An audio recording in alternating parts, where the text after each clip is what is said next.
ये सिर्फ दो देशों की लड़ाई नहीं रह गई। हर मिसाइल, हर धमाका अब पूरी दुनिया को ये सोचने पर मजबूर कर रहा है कि अगला कदम कितना खतरनाक हो सकता है। इसका असर दुनिया भर के देशों में दिखने भी लगा है। अब सबसे पहला यह है कि खेती और खाद पर इसका असर दिख रहा है। ऑस्ट्रेलिया में किसान कम गेहूं बो रहे हैं क्योंकि खाद महंगी हो गई है। दुनिया की एक बड़ी खाद सप्लाई हॉर्मुज़ स्ट्रेट से ही गुजरती है, जो तनाव के कारण प्रभावित है। अमेरिका ने वेनेजुएला पर लगे प्रतिबंध भी हटा दिए हैं ताकि खाद की सप्लाई जो है वो बढ़ सके। दूसरा है ऊर्जा संकट। दक्षिण कोरिया लोगों से ये कह रहा है कि कम समय ना आए क्योंकि पानी गर्म करने में ज्यादा ऊर्जा लगती है। थाईलैंड में सरकार लोगों से कह रही है कि कम एसी चलाएं और हल्के कपड़े पहने। फिलीपींस और मिस्र जैसे देशों में बिजली बचाने के लिए सख्ती भी बढ़ाई जा रही है। यात्रा और व्यापार पर असर की बात करें तो बांग्लादेश में कपड़ों का निर्यात प्रभावित हुआ है क्योंकि फ्लाइट्स कैंसिल हो रही है। दवाइयों की सप्लाई भी प्रभावित हो रही है क्योंकि कार्गो हब जैसे कि दुबई, कतर, इनमें रुकावट आ रही है।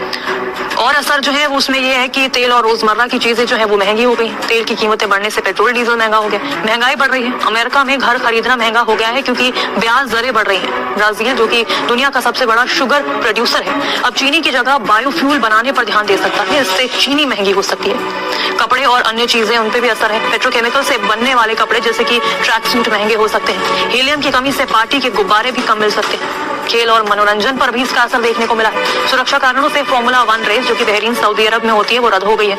बड़े सिंगर्स के कॉन्सर्ट भी है, वो भी पोस्टपोन हो गए। इसके अलावा सोने की कीमतों में गिरावट आई है क्योंकि लोग पैसा निकाल रहे हैं। श्रीलंका ने हर बुधवार को छुट्टी घोषित की है ताकि ईंधन बच सके।